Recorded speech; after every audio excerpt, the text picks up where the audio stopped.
When you're managing SEO, trying to get a site to rank, or even just to stay visible, isn't as simple as picking a few keywords and calling it a day. A few months ago, I was managing 2 client sites, one in SaaS, one in e-commerce, and I needed something that could cover everything, from tracking rankings to fixing tech issues and planning content.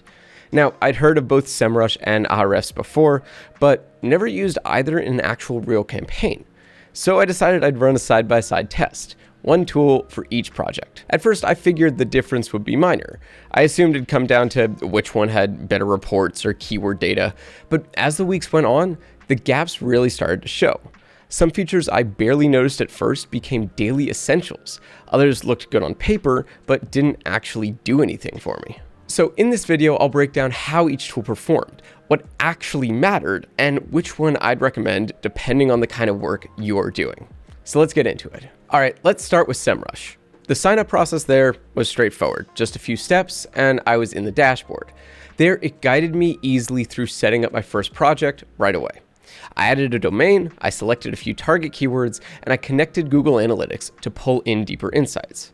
The layout feels really busy at first, but everything is actually organized by toolkit: SEO, content, ads, and social. Once you spend a few minutes clicking around, the structure starts to make more sense. And it's smooth to move between different tasks. I could research a keyword, audit a landing page, and schedule a post without ever leaving the platform or starting over. It felt like a proper workspace, not just a stack of isolated tools. I was using it daily to track rankings, audit client sites, and plan out blog content. It's clearly built for people managing full marketing strategies, who need to manage more than just one part of SEO. It takes time to learn the layout, but once you do, going back to a simpler tool would feel like a step down. Now, Ahrefs also clean onboarding process, though the lack of a real free trial was a bit disappointing. On the inside, the interface feels way nicer than Semrush. It's minimal, it's focused, it's easy to get around. Everything is stripped down and built purely around SEO. I use it mostly for backlink tracking and for keyword research, and performance-wise, it held up. Reports loaded fast, and the filters were easy to use. The Site Explorer in particular stood out for analyzing competitors. But while the design is simpler, it also feels more limited. You don't get built-in tools for content planning, for running ads, or for handling social media. So if SEO is all you care about, it is great. But if you want to tie that into a full marketing strategy, you'll definitely start to feel the gaps.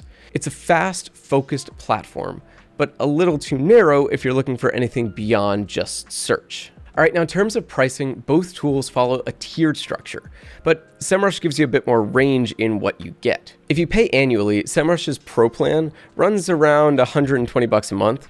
That gives you 5 projects, 500 tracked keywords, and core SEO features. The Guru plan runs just over $200 a month and adds historical data, content marketing tools, and support for 15 projects. Then you got the business plan, which comes in more like $415, $420 per month.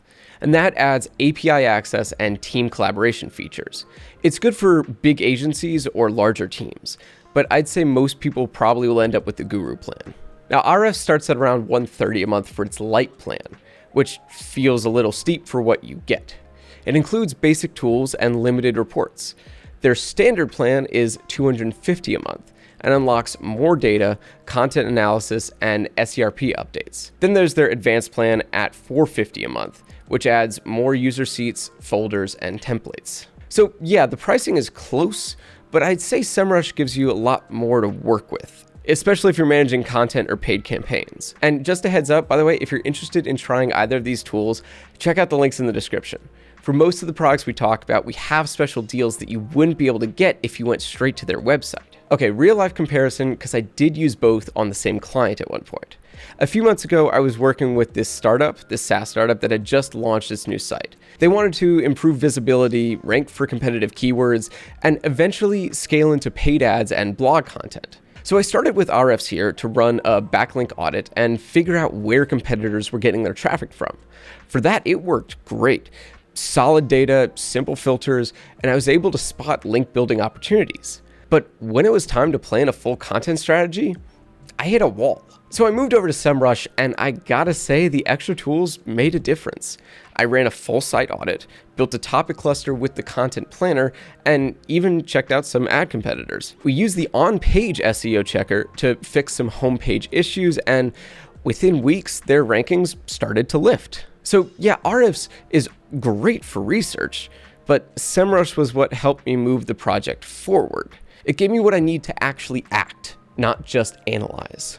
Bottom line, both Semrush and Ahrefs are great at what they do, but what they do is different.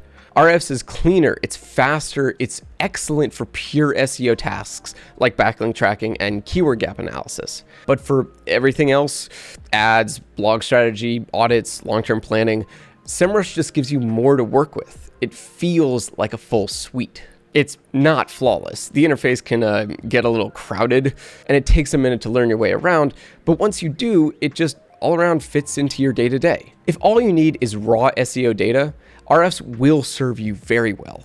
But if you're going for a broader marketing strategy, Semrush offers more control and long-term value. It's why I keep going back to it. But if you're looking to try either tool for yourself, don't forget to check out the link in the description. Like I said, most of the products we talk about will have special deals that you wouldn't be able to get if you went straight to their website. As always, I enjoy hearing your thoughts, so feel free to leave any questions or comments down below. I'll do my best to get back to you.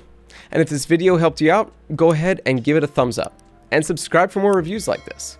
Thanks so much for watching, and I'll see you on the next one.